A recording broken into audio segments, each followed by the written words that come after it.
Welcome back. This is Your Town. I'm Marianne Leffel, Monterey County Business Council. We got a great show today. Yolanda Clarke, Powder River Industries. So, Yolanda, we're back. Hi. Second segment. Hello. So let's talk about what is Powder River Industries. We are a small business, as we talked about earlier. Our primary customer focus is federal contracting, but we can support state and local resources as well. Our verticals that we predominantly perform in are technology services, cyber operations, secure supply chain, and value-added reselling, or VAR. Okay. So, tell me, what is that? So what do you do? So the work that we do is competitive. It's all contract based. Okay. So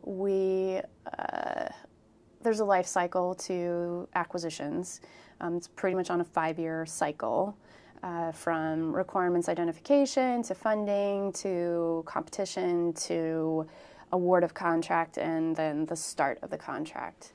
Our contracts can be anything from 30 days to 5 years of performance. In the VAR side of things, that's really simply hardware and software sales.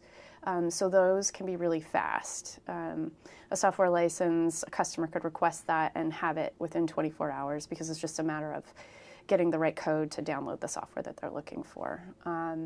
So it's a journey for sure. We have been focused on the cyber side. We've been focused on DISA, the Defense Information Systems Agency. On the secure supply chain side, we have been partnering with a company called CyberCore Technologies out of Maryland, and they're a prime contract holder for a SPAY war contract down in San Diego, performing that, and we're a subcontractor to them. And so that's where our past performance is developing. And then on the VAR side, that started to emerge last summer, where contracting officers from all over the country really were calling me and asking me for quotes and things I'd never heard of. So I called CyberCore and said, how do I do this? I don't want to say no. You don't want to say no when someone is asking you for help. And so they really mentored me through that process. And it turned out I loved it. It was fast. It's fast-paced. You get to meet a lot of people. You work with a lot of different companies, a lot of the big technology companies just up the road in Silicon Valley. And your customers are satisfied quickly. You know exactly what they want. You give it to them, they're happy. You're speaking the same language. It's great. Yeah. And so I definitely wanted to do more of that. One of the things I looked at when I was starting PRI was the prospect of buying and selling contracts, which is something that you can do. And I was looking at ways to accelerate growth and get PRI more tools to work with so that we could grow off that. Which is when around the time that I met you, and PRI won some awards, local awards last year, as did another service-disabled veteran-owned company, Advanced Onion. That's where we came into contact, and long story short, fast forward, if you asked me last year if I would be here, I would not know how I would have gotten here, but Paul Temple, the CEO of Advanced Onion, and I came to some agreements last year, and I was able to buy the VAR division of Advanced Onion, and so that was just closed last month. So that's a really exciting thing that we've been able to do here locally. I love it. Oh, it's been amazing, and I don't know if it was it's probably a product of both the acquisition as well as the effort and time that I had been putting into it already, but we have now at least 49 different partners of varying levels, 4 distributors, plenty of credit to do the work that we need to do, and access to 12 contract vehicles. So that's kind of amazing, considering we're not 2 years old yet. And it's been great because the majority of our clients are all here in Monterey. And so sometimes when I see Paul, I ask him to pinch me. I'm like, is this happening? I can't believe it. This is so great. So, I mean, our customers here on the peninsula are fantastic. The work that we get to do is amazing, and the company that we get to keep is also amazing. So, definitely living a dream. That's a good thing. Yeah. That's a good thing. I told my husband I should probably start dreaming bigger. Put it in bigger color. Maybe. Big screen. Maybe. But for this year, I think I'll just work with what I've got. Make sure, that's kind of the mantra this year is do no harm. Make sure that we stabilize everything after that acquisition. Make sure our customers are happy, our partners are taken care of, and that we're able to sustain the operations that we've taken on. And then once we know that that's sustainable, then we'll be looking to grow upon that. So you said most of your clients are here in the Monterey Bay region. Yeah. So are they most defense related? They are. The biggest is the DoD Manpower Data Center. Okay. That's definitely the biggest. And then the Naval Postgraduate School, and then just a tiny bit of work with DLI. So we're going to try to continue to keep that work effort up, make sure that we're adaptable to new requirements, because the operations that most companies and the defense agencies are no different. That work evolves, and so their needs and requirements also evolve. So we just want to make sure that we're positioned to grow with them and know what they need so that we can give it to them as fast as it can be given. That's perfect. It's perfect. And with the best value, right? Because everybody has to have that value. It's not just the cost, but what are they getting for the money that they're spending? You know, it's interesting as we have discussions about the gig economy and about how people just pick up a contract and then they don't work for a while and then they work again. A company like yours that is establishing a track record that is local, where people can look you in the eye and know who they're dealing with, I believe there's still so much value in that. Even if you have backroom people all over who are fulfilling some of the backroom pieces of it, to be able to see the principals and the primary contacts and be able to know them, know a little bit about them, I think we're still in that world, and I think that's important. It is. I've worked virtually for so many years. It's probably been one of the biggest delights of being here is I'm 12 minutes away from my farthest customer, and I actually get to know them and bump into them at the grocery store. And I think that's something you get with small business, is that we are personal. There is not a big buffer of corporate structure around us. You get direct access to us, you get immediate feedback, and that helps us be more responsive and adaptive, for sure. Yeah.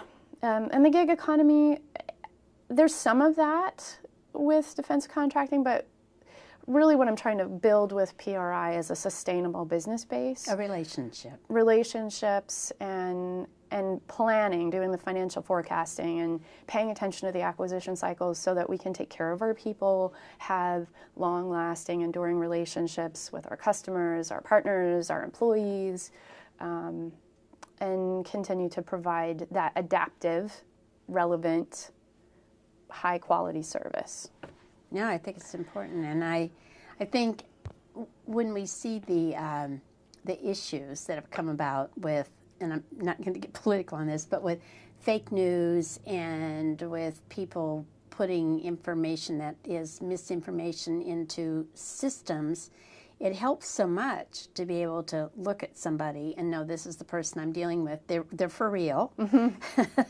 They're not a bot someplace that's feeding me. Yeah. And I think that has extreme value in today's world. And it's something somehow some segment of our economy has lost that, and I believe that it's something that is core to how we do business.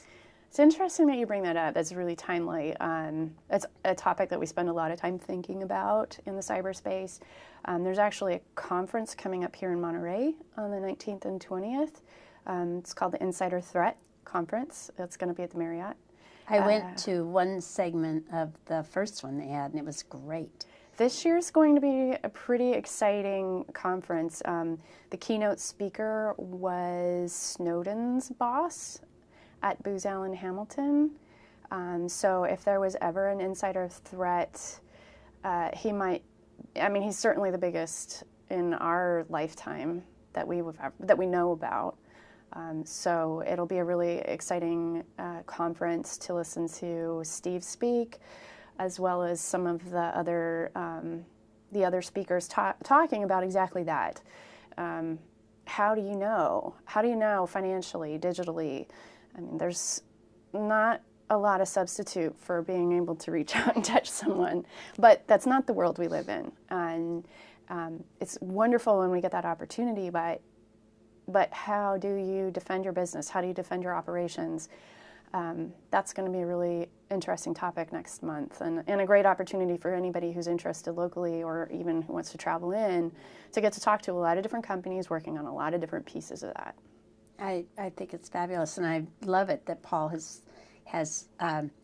established it here and is keeping it here. And I told him I'm dedicated to making it grow here. So I think it could be the largest of all those conferences anywhere. It could be. I mean, if not the largest, the most relevant, yes. Right? Yeah, the right people.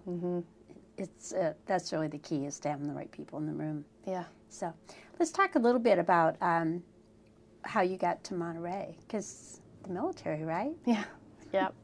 Yeah. We didn't see that coming. But that's kind of, you get used to that after you've been in the military for a while.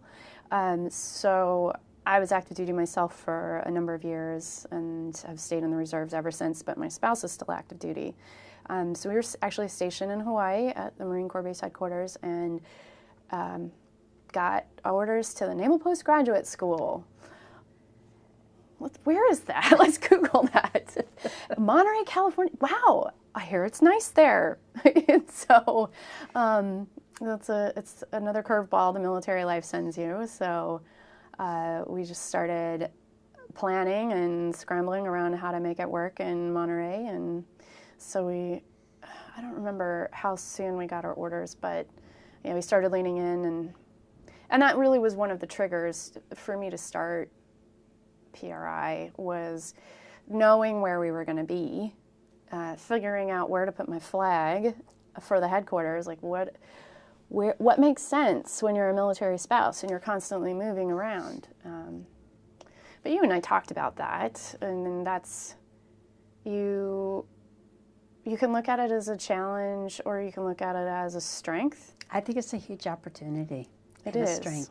Yep. And so when you take those things and look at them from the opposite direction of, okay, is this a problem? Well, no, actually it's an amazing opportunity. It's an amazing area with the size of Monterey being so small. You get really amazing access to all of these great resources without having to go very far. You're 1 degree of separation from everybody. So if you need something, you just have to ask and just let it be known. And if it's out there in the community, you're going to find it. So yeah, just really harnessing the strengths of adaptability and movement and change, and being quick to change and accepting it, and finding the good as fast as possible and figuring out what you can do with it. So you can't be completely nailed down to a plan. That's right. Right? Yeah. It's just not going to happen. So it's a recipe for failure if you cannot be a little flexible as a military person or spouse. Right. Right. Yeah. Yeah. There's a lot of that, and I mean, it starts very early. Are you going to be home for the holidays? I don't know. That's right. When will you get to talk to him? I don't know. Like, when does that school end? I don't know. There might be another one. I don't know. So it is a challenging life, and it can be painful, but there's so much good that comes from it. I wouldn't trade it for anything. I always used to laugh. Hal was he did congressional investigations on recruiter malpractice for about 18 months or 2 years. And it would, seriously, he would leave our house in the morning, and I'd say, okay, see you at 6. And then about 3:30 in the afternoon, I'd get a call saying, I'm home, I'm packing, I'm headed out to Guam. I don't know when I'll be back. And he would call me in a week and say, okay, this is going to take a little longer. Or he was going to Hawaii, and then he calls me from Hawaii going, okay, now it's unraveled enough. I'm going to go on into Guam, and I'll be in Guam. I mean, I would sometimes see him at 6:30 in the morning when they left the house and think he's home that night, and he'd be home 4 weeks later when he finally finished the trail that he was on of who had done what to who. And it's a crazy world, and you just can't get excited about it. I get excited over very little in my life because there's no point. I could not affect that. But I would never have traded the 23 years for another lifestyle. It was good. Definitely. I remember a few weeks before we were supposed to get married, it was 1:11 in the morning, and I was working in another state, and I got a call. And he had a big training event that night, and so he was really excited about it. So I thought, oh, he must be calling to let me know it's over, and it went well. And he said, are you awake? Oh, do I need to wake up? And he's like, yes. I need you to remember this. I'm going away. I don't know when I'm coming back. I don't know when I'm going to be able to call you. Mind you, we were less than a month away from getting married. And so the clock started ticking. I did not go back to sleep, by the way. And then the days were going by, the weeks were going by, and I actually had to unplan our wedding because I didn't know if he was coming back. Fortunately, he did come back 2 days before the date we were planned. But at that point, our wedding plans had pretty much unraveled. So it was like, let's put the flip-flops in a bag. Let's go. Let's just get on a plane. Let's go. And go and do it. Let's just do it. Yeah. So, well, it's good. And you know what?